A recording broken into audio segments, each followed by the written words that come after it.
BJP को चुनाव जिताएगा al Qaeda, al Qaeda करेगा बीजेपी की राह आसान।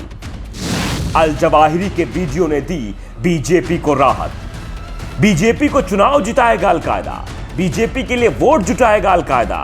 अलकायदा चीफ अल जवाहिरी के वीडियो ने उड़ा दी है कांग्रेस की नींद। कर्नाटक में बीजेपी को मिला बड़ा मुद्दा। कर्नाटक में 1 साल के अंदर विधानसभा चुनाव है। बसवराज बोम्मई की परीक्षा होनी है। 4 महीने पहले तक यह भी तय नहीं था कि बोम्मई परीक्षा में बैठ भी पाएंगे या बीजेपी की तरफ से कोई और परीक्षा देगा। बीजेपी कर्नाटक में बोम्मई के विकल्प की तलाश कर रही थी। बोम्मई के प्रदर्शन से पार्टी खुश नहीं थी। बोम्मई को सत्ता संभाले 6 महीने भी नहीं हुए थे कि उन्हें हटाने की चर्चाएं भी चलने लगी थी। कर्नाटक में स्थानीय निकाय से लेकर विधानसभा और लोकसभा के जो उपचुनाव हुए उसमें बोम्मई सरकार औसत प्रदर्शन कर पाई। बीजेपी की सरकार में पार्टी उम्मीदवारों की हार ने मुंबई की मुसीबत बढ़ा दी। लेकिन जैसे ही 2022 शुरू हुआ, बोम्मई सरकार अपने आजमाए हुए हिंदुत्व एजेंडे पर आ गई। सबसे पहले मुद्दा उठा हिजाब का। पहले कर्नाटक के उडुपी के एक स्कूल में स्कूल के प्रशासन ने ही छात्राओं के हिजाब पहनने पर बैन लगाया। उन्हें क्लासरूम में नहीं जाने दिया, लेकिन 6 छात्राएं हिजाब नहीं छोड़ने पर अड़ गई। अनुमति नहीं मिली तो धरने प्रदर्शन शुरू हो गए। मामले ने तूल पकड़ा। मुसलमानों ने कर्नाटक बंद बुलाया, हिजाब को इस्लाम की परंपरा का हिस्सा बताया, लेकिन सरकार भी अड़ गई। स्कूल यूनिफॉर्म की आड़ में हिजाब का हिसाब करने की तैयारी कर ली गई। हाईकोर्ट ने भी फैसला यूनिफॉर्म के पक्ष में सुनाया। सुप्रीम कोर्ट में मामला अटका पड़ा है।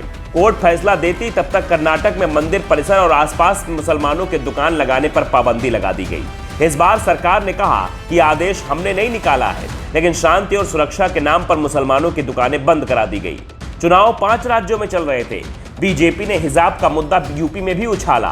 गोवा और उत्तराखंड में हिजाब पर जोर लगाया। मुद्दा चल गया और मुश्किल में फंसी बीजेपी की कश्ती किनारे लग गई। ये मुद्दे चल ही रहे थे कि अचानक हलाल मीट का मुद्दा आ गया।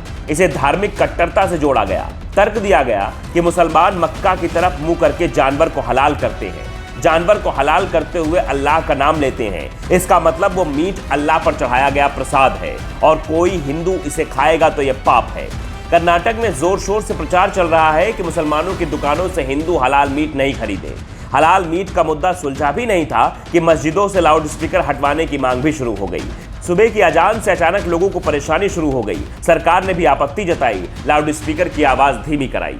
जिन मस्जिदों के पास लाउड स्पीकर की परमिशन नहीं थी, वहां से उसे हटाने का नोटिस थमाया गया। विपक्षी दल परेशान है, करें तो क्या करें। सड़क पर उतरकर विरोध करें तो बहुसंख्यक वोटों खिसकने का खतरा है, नहीं करें तो अल्पसंख्यक समुदाय नाराज दिखता है। कांग्रेस पशोपेश में पड़ी रही। कर्नाटक में मुख्य विपक्षी दल वही है, लेकिन तभी हिजाब के समर्थन में अलकायदा चीफ अल जवाहिरी की आवाज आई। हिजाब पहनने का उसने समर्थन करते हुए वीडियो जारी किया। वीडियो में हिजाब के पक्ष में नारेबाजी करने वाली लड़की की तारीफ की गई। अल जवाहिरी के वीडियो के बाद सबसे ज्यादा राहत कर्नाटक सरकार को मिली है। बीजेपी ने हिजाब विवाद के तार अब आतंकी संगठन से जोड़ दिए हैं। पार्टी के सभी नेता बढ़ चढ़कर बोल रहे हैं।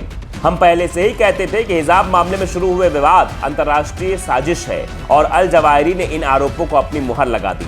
अल जवाहिरी के वीडियो से बीजेपी खुश है क्योंकि अलकायदा का खौफ सभी में है।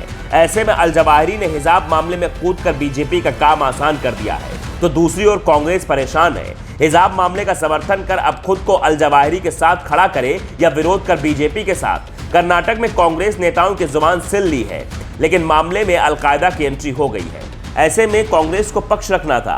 पार्टी नेता अजय माकन को सामने आना पड़ा। माकन ने अल जवाहिरी को भारत के मामले में टांग ना अड़ाने की नसीहत दी, लेकिन कांग्रेस को भी पता है अल जवाहिरी का बयान अब बीजेपी चुनाव में भुनाएगी, इसलिए अभी से इसके तोड़ की तैयारी में जुट गई है। Bureau report, the such.